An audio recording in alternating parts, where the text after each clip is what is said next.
I recently met Oscar because I was on his podcast. It's called the Daughtered Podcast. In my head, I kept thinking it was the Daughtered Dad, but it's the Daughtered. And I don't want to get into his story, but I thought it was pretty interesting that he started a podcast on this topic.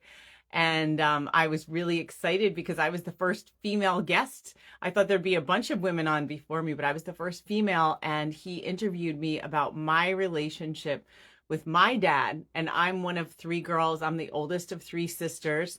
And my dad was a big part of our being raised. He was a very active and involved parent. And I'm just looking for Oscar. Where is he? But anyway, so it was really fun to talk about stuff with my dad. I told this to Oscar. My dad is still alive. Luckily, he and my uncle are actually identical twins. So in some ways, it's like I have. And my dad and uncle are now 85, and we still have lunch once a week together. And hi, Oscar. Hi. Yeah, but my dad, as Oscar had posted a clip from our video together, my dad is probably one of the most important people in my life and has been a huge part of bringing me to what I do now. And I don't think I could have made it through 10 years in the legal system without my dad, who was, sound really cheesy, like the wind beneath my wings, and the office where I could spread out all my papers. But anyway, welcome, Oscar. And before you even introduce yourself, can you tell us a little bit about why you decided to even start this podcast, like why you found it important? Hey, Lisa. Yes, thank you for having me. This is the first for me, but the podcast started late, in my opinion, in my fatherhood life. Um, I have three daughters. I have a 13-year-old, a 9-year-old, and a 5-year-old. And it wasn't until my 5-year-old, my baby, was born that I realized that I had missed a bunch of opportunities and realized how much I just kind of was not good as a dad for my other two. And that's because she was our COVID baby. So she was, I was with her all the time. And I think it just kind of hit me all at once that I could have been so much better. And so that was kind of the birth of that. Fast forward a few years later, I'm talking to a buddy of mine, you know, call here, call there, just talking about our struggles and our our questions as fathers. He also had two daughters, and we just kept talking and talking. We realized, like, we can't be the only ones doing this. And if I had had someone or something that gave me information that I think I could use when I was a first time parent, I think I would have been better. So that's kind of the birth of the podcast. We just started talking and we decided to just launch it off, and it's been surprisingly, um, amazingly good and scary, and uh, with a big learning curve uh, on the podcasting side for sure. But I have learned how much I could have done before, but also how much I could still do. And just through all the guests, um, you know, Lisa, you were our first female guest, and that was really cool to hear the daughter's perspective, right? To hear how your dad through your life, but then definitely, in your hard times was able to be there and still be a rock for you. And I know for me, that's what I want to be for my daughters, at all times. And I know the daughter community is, if they're listening, that's what they're after. So it was just really cool to do that, and that's why we're here. So the podcast is going to hopefully help. If I can help just one dad, when he finds out he's having a girl, to just calm down and know that there's a community out there that can help him out. That's what we're doing. Well, so tell us a little bit about your background, and then I want to make sure I follow up that comment about dads having girls. But what? Tell us more about yourself. I'm an active duty military member. I've been active duty for a little over 18 years. So we've been all over the place. Married for 22 years to my amazing wife, and um, we didn't have kids for about 8.5 years of that. So it's just been me and her, and just an amazing ride. And I couldn't ask for a better partner in this whole chaos of life. So 22 years with her. And I come from, California, a little immigrant town, with there's agriculture and yeah, just worked for a while, joined the military, and now I'm here. Yeah. So, when you talked about just before about what it feels like when for a father when he finds out he's having a girl, I know you only have girls, but how do you imagine it's different finding out you're having a boy versus a girl? How did you feel? Were you scared? I have no idea the difference. I could only imagine, like, if I thought I was having a boy, I'd be like, okay, I mean, I'm a boy, I'll figure this out. Yeah, yeah, With girls, the question in my mind was, how do how does a knuckle dragger like raise a girl, right? Like I don't know how to do that. yeah, And full transparency, the first thought that probably goes through a bunch of dads' heads is like, oh man, I gotta get like barriers, guns, and like all these different things, right? Because that's just my mindset for protection. But I've been learning a lot on how that works, and that's not necessarily it. But with girls, I'll just tell you, with my first girl, it was just having a kid in general. It was overwhelming. Like, how do I provide? How do I make sure I do this and this? And it's just like this checklist of things that we make up in our heads. I mean, they're real, but they're not that important. Um, and then when I found out I was having a second girl, I just kind of sat in awe, and I talked to God. I'm not gonna lie to you. I just sat there. I'm like, what are we doing here? Like, what? I'm not really succeeding with this one yet. Like, what's going on? And then the third, my wife wanted a third child, and I said, just give me a couple months. I have to get my head straight because odds are, science says that the male decides the gender of the child, right, through the hmm chromosomes and all these things. So I was like, just give me some time. Let me make sure that I am okay with having a girl because I didn't want to be disappointed because that's not fair to my daughter. And so hmm it legitimately took me a couple months. I'm like, I'm good. I'm a girl dad. Let's just do this. And my wife's like, no, we'll have a boy. I'm like, no, I know it's gonna be a girl. And sure enough, here we are, So three you girls knew. later. With my third, yeah, I'm a girl dad, and I think that's what I was made to do, and that's what I'm here for. So, yeah, before we even um, went for it, it was just all right. I'm good. I'm gonna have a girl, and we'll be fine. Yeah. So I know when we were having our conversation, and just from what you said too, the first instinct was, I need to protect Yeah, my girls. And you didn't have, if it were a boy, you might not have felt the same way. Like, what are the threats that you perceive that women face, especially based on your background, yeah. that are different from men that you thought, oh no, no, no. Well, I think a lot of that's cultural, right? Just within our culture, I was always raised. You're gonna be a protector. You're gonna make sure that your mother's safe, your sister's safe. Like that's just kind of our the way that I was brought up, and I see nothing wrong with that. But just knowing that you have this little tiny thing, and again, I don't have contrast because I don't have a boy, but just a little tiny human that's coming, and you're being given this responsibility just felt really, really grand. And so how do I do this? And then of course you have the cliche of like, oh, you're having girls, so you're gonna have boys at the door. And I'm like, all right, gotta go buy guns, like that kind of protecting, which again is it's probably just a little old school thinking, but that I guess that's where that came to be. And if I have to think, if I have to imagine having a boy, I think I still want to protect, but the mindset might be a little bit different, right? Like, well, I do want to protect, but I want to teach them how to protect too. And but that's something that I've now learned with my daughters. It's originally I wanted to do everything to protect them. Like I want to be the protector, but really, the more and more I've learned through our episodes and interviewing people and perspectives and all these things, it's really not so much that, right? It's of course when they're little, absolutely, I'm going to be here, and I mean till till they're older too, if need be.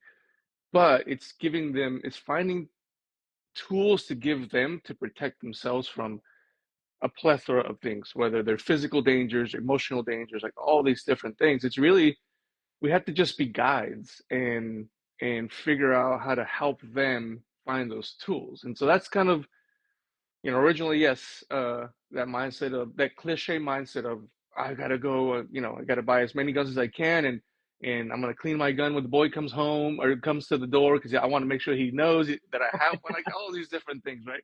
I'm not saying I won't do that still, but I think we've grown a little bit from that. Yeah. You were talking about how early when you had your first girl, your first daughter, that you didn't know who to talk to. I mean, do you know groups where men can support each other? Because for us, like, I mean, I have a girl and a boy.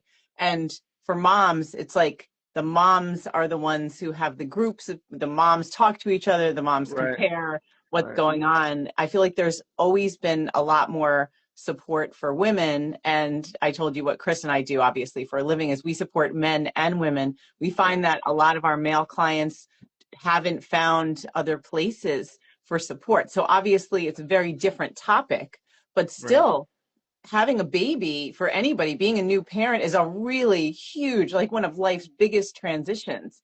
So Yeah. what did you do when you had your daughter?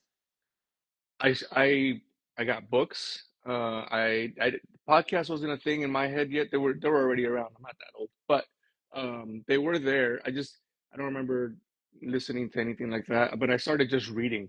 Mhm. Um, but one thing I've learned with reading, and reading is really good, and there's a lot of information. But there's the academic view of it, or the actual reading, and then there's the practical use, right? Mhm.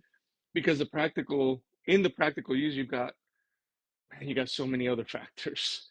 You got all your human stuff, all the little baby's human stuff, and then everything around it. So there's so much other factors. So it's like you can't just read and be like, all right, I'm gonna do that, and that's gonna work just fine. Like it just doesn't work that way. But the knowledge is good. Um, to your point though, I know there's communities out there. We're trying to build a community. But I think for us, I'm gonna speak for myself, but I know many men. We're not looking for a community. We're not like gonna sit around in a circle and be like, all right, let's talk about our children. Like, not that Yeah. we don't need to, right? It's Yeah. just not something that is a normalization of what we do, right? Mhm. However, I've the way I found help was through information. And so books started, but then when I started getting into podcasts, I was like, oh, that guy's going through that. Okay, cool. So now I don't feel like I'm going out and searching and asking for help, which again, we know that we should, but it's just not something that many of us do, right? It's slightly different as different from our female counterparts. It's just a Mhm. little bit different emotionally and then just thought process. So if the information's out there, I'm gonna go find it. It may not look the same where we're sitting down and we're having this group of men just like crying it out, and that's generalization, of course. But if the information is out there, there is that community. You start building, and what's really cool now is I'm part of a community of of dads trying to make dads better.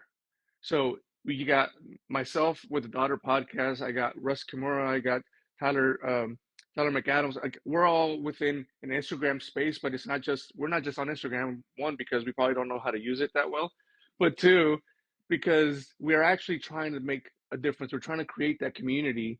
And again, it's not so much of, hey, call me if you need me. Although we say that if you need to call someone, you need to call someone. But it is more of like, hey, you know what? I'm going to tell you how it's going for me. I'm going to tell you how I'm doing these things and how I'm messing up and how I'm succeeding. And hopefully that information gets through to someone and they're like, oh, I could use that. All right, cool. That helped me. Even if it wasn't directly, it's still a community of men trying to help themselves be better. Yeah, and it sounds like it's not like, I mean, ours is a completely different because ours is crisis driven, but yours is not crisis driven. It's men who want to be better parents, like men Right. who care. enough to be better fathers. And I think about it as almost maintenance. It's not like call me if something is awful, but just let's just check in and talk to each other. Yeah. And as you're talking about finding information, I think back to when Chris and I were first thinking about writing our first book, and we Hmm. talked to an agent, a literary agent, who said, you know what? Your people, your audience doesn't need a book because I mean maybe they do, but they want to have contact. Hmm. People like contact. So if you read a book, and I'm a major reader, like you have the information, but there's no follow through. There's no one to bounce the Right. ideas off of to say, did it work? Did it not? And also how it's affecting me. Like you can learn, say, how to change a diaper, but who do you talk to when there's things flying all over the room? What do You're you not kidding. And that is a crisis most sometimes, all right? But not as big as a crisis, but you're right. do? Yeah, you're right. It's just it's having that information out there to be able to say I'm going through something. And what's really cool is, especially with the podcasting world, Ronnie, you can literally type in a phrase, I need help with this, and you'll have all these different things that pop up. Hmm. And we're hoping to be one of those, right? Because if you're going through learning that you're having a girl and you weren't prepared, or I mean, I say prepared. I wasn't prepared for my third kid, let alone Yeah. my first, right? Um, but just being able to hear these conversations and know that, oh, okay, that didn't work for this guy. That's probably not going to work for me, or maybe it does work for me. But let me see, like you said, let me see the follow through, because maybe the next episode has that, or that one episode has that full conversation. Where a book, just to your point, I remember reading these books. I'm like, but how do you do that? You're telling me what to do, but how do you do There's it? no dialogue. Yes, exactly. So, and that's the beauty of the Daughter podcast. I have solo episodes, and I bore some people with my pontifications, but we have all these guests that give us all these perspectives, and you don't have to take any of them, right? You can vehemently disagree with a guest, and that's fine. But there's all these perspectives that are out there that you can take bits and pieces from, even just a small suggestion, and it does create that weird dialogue. I hate to say it because I like to be face to face, right? But in this new age of technology, that does create some type of a dialogue that allows you to kind of think through the process all the way through, as opposed to just where the words stop at the book. Yeah. What do you Yeah. think the role of how do you think the role of a father is different from the role of a mother in a girl's life? Oh man, that is a loaded question, I Lisa. know. You're gonna get me unliked on here. Oh, no. Well, okay. For example, um, I told you about the difference with my dad and my mom. My dad was way more playful Yeah. with us. My dad spent, I mean, I don't know if that's because he was a man or that's just who he was, but Right. the memories I have were very playful. You know, I told you he would stand on his head and turn on, we had a Right. record player, turn on music. My sister and I would just like dance around him. He was a wrestler, so very athletic. He used to take me jogging. He used to take Hmm. me down to wrestling meets in New York City, and I got to throw in the towel, Yeah. doing barrel rolls over him, taking walks, going for ice cream, like very, very active and involved. My mom didn't do any of those things with me. Right. Do Right. you see differences? Let's say, okay, let's bring it back to just you. Differences between how you parent with your girls versus your wife. Oh, I'm gonna go right off and agree with the way your dad does this. It's just exactly what I do. Mhm. You in the 13 years of being a parent, I don't see my wife um, messing around the house with them and kind of being loud. And not that she doesn't like to do that. It's just I see it on my side. Mhm. We're we're being loud, probably annoying my wife every so often. Like I'm part of the kids. Like it's that's kind of what we do. We're more playful that way. I also think that my role, I find very important that my role is a sub-representative of life as well, right? To say like I'm here for you. I'm gonna teach you and guide you and do all the things that I can possibly do, but also I'm gonna remind you that life is not an easy thing, and that we talked about this a little bit, like life has consequences. You have to think about your thoughts and your actions and all these different things. And not that my wife doesn't do that, but I think she does it in a different way, Mhm. and probably a better way. There's times where I think that my role is more of the reality of like No, like we're not doing that. And it's harsher. I'm not saying all men do this. I'm just Mhm. saying what we do. Um, but it's such a nice balance uh, when you have someone like I do with my wife, because there's times where maybe I'm getting too harsh to it, and maybe she needs to remind me that my kid is not even old enough to really think through this process, and right? Because in my mind, I'm always thinking like, how do I get a lesson out of this that they're going to be able to use for the rest of their life, that they can remember that, some person doesn't, ruin their emotional health because they couldn't handle, like, those little things kind of sit in the back of my head, and it maybe tends to make me a little more serious and aggressive towards it, right? And that balance is really good, because there's times when my wife will be like, "No, that's too much. You're not. But this isn't helping."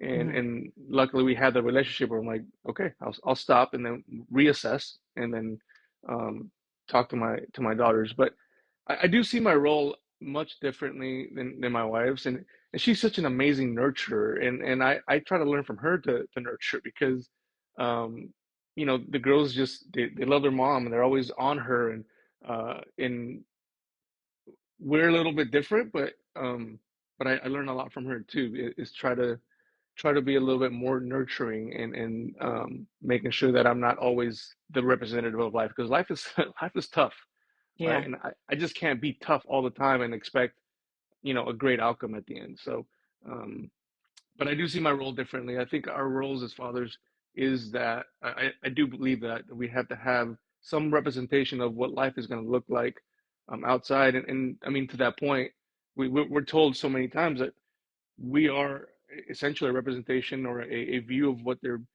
their male counterparts may be. So what are we doing, right? And how are we presenting that to them? And so in that manner, I do think we run a really special role, not just in the male counterpart, but also just in life in general. Like what life has out there. Let me teach you what this is, with a loving side, because I'm the only one, uh, we are the parents are the only ones that truly want you to win all the time, right? Mhm. Like the Yeah. world doesn't really want you to do that all the time, but we do. So trying to do that in the best way possible, I think, is important. But I am that representative, and I take that role very, very seriously. Yeah. And so speaking of that, I'm thinking about identity. And I know my Mm, partner, Chris, um, I mean, like obviously we're all very happy that you're a model of a healthy relationship, and a lot of people watching this have not had that, or pretty much hmm probably anybody listening, unless it's a friend of yours. But so when in our community, people have separated, and hmm there is a custody schedule or access schedule where now the kids don't live with both parents. And I think there's this assumption with women in particular that I'm the mother and mm, I should have the kid more often. My partner, Chris, was very involved with raising his two boys. And he said his biggest concern was he would lose his identity as a father by not mm, being able to spend all that time. He was so terrified. And I think a lot of men who are really involved, good fathers, also get like really, really scared. yeah. What's your like what would you say to women who say, well, I'm the one who should have the kids like most, if not all the time, and you can just have them on the weekends? That man, that is a tough thing. I obviously don't speak from experience, Yeah, but I good. I can tell you that I don't know. Um, I don't know if that I could do that. That's got to be an extremely difficult thing, not to be able to be with your children. Mhm. And again, not speaking from experience, and I hope not in a judgmental tone, right? But I'm like, I always try to think, if I was in a situation like that, how could I work to set my ego aside to ensure that my daughters can see me still, like not yes physically, but they can see the father that they know, regardless if I'm separated or not. And I've thought through this before. I've had a friend that had just went through a horrendous divorce, and him and I would talk, and I couldn't wrap my head around not being able to be around my children. And to that, and really, I try to tie it back to, like, my career, right? Takes me away physically, takes me away. Um, and I wasn't good at it before, but trying to get better at it now, where maybe it's not so much quantity versus quality, right? Hmm. Those 10 minutes, 20 minutes, let's make those awesome, right? And I'm not talking about major events to do, but just to be with your children. When I to your question about what I would tell a mother, I would say I think data, if you would took me out of the picture and you out of the picture, I think data tells us that two parents are better than one, right? In data, in so many factors.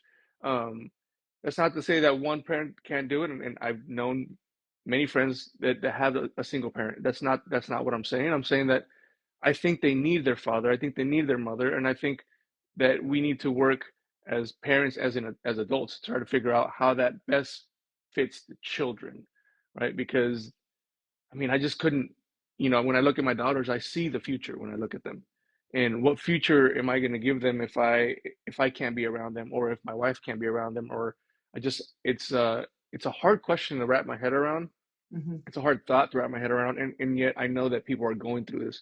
So it really I mean it humbles me to know that some of these men are trying the hardest to be there for their children, and the men that I know that are doing that, that I talk to, the only thing I can say, because again, I'm not going to talk you know, out of my ass, for that lack of better terms. I'm not experienced, but the only thing I tell them is, man, just show up for your kids, and like at any moment that you have, just be there. And we have great examples of that, even with the group that I'm in, the men's group that I'm in, that they're just trying their best, even if they only have their kids 1 week out of the month, they are working those other 3 weeks, they're working to be better for that 1 week out of the month. And I think that is so admirable for them to do that, because it could be, for me, I mean, just thinking through it, I can't imagine it would be debilitating to not be able to be around my daughters. Yeah, yeah. I think it's important to remind people that men and fathers also really feel a strong Yes. identity as a parent. It's not just, and like you said, just because someone hasn't been there physically as much doesn't mean that they still don't feel that really strong bond. And it's heartbreaking when Yeah, they can't be around their kids or it have is. contact. Absolutely. If you had asked me this, 13 years and 8 months ago, I'd been like, I don't know how that would happen. But the moment I held my child, my first child, it was the bond was overwhelming. And I think that it does create more and more problems. Um, that separation could create more and more problems for either parent. But if we're talking about men here, that is an identity. My identity is I'm a girl dad, and I have to figure out how to be the best girl that I can. We just had this conversation with someone. Someone asked me about politics. I'm like, that's not my identity. I don't identify politically. I identify as a man serving this this little household, which is my wife and my daughters. That's my identity. And to not be able to connect with that identity, to connect with my daughters, that would be, I mean, for me, it would be, I mean, devastating. Yeah, So I can't imagine these guys doing it, and my heart goes out to them. yeah.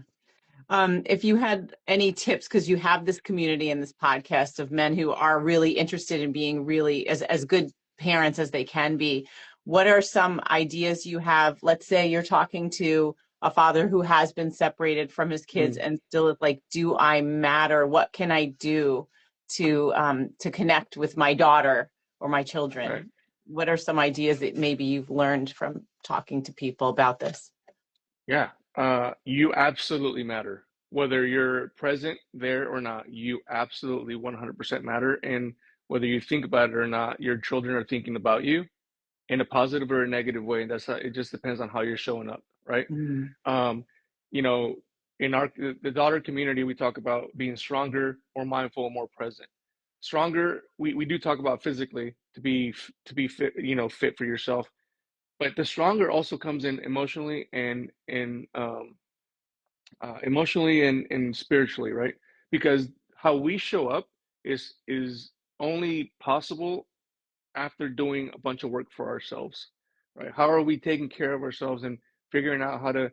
I think you and I, Lisa, talked about it a little bit. We all have this baggage that we come with, this this playbook that is there. We can't get rid of it, right? But we can adjust to it. So how are we becoming stronger for our daughters, allowing us to be more mindful, because the mindfulness allows us to be perceived in the way that we want to be perceived, not in a negative manner, right? Our children are always watching. Our wives are always watching. Our spouses, our partners. How are they perceiving us? And that question can only be answered as to how are we presenting ourselves? How are we showing up? And then finally, the presence. The presence is key. And again, yes, physical presence is great, and we want to have physical presence. But I can tell you from being gone a lot, just with my profession, um, the presence when I'm actually home matters more than when I'm not.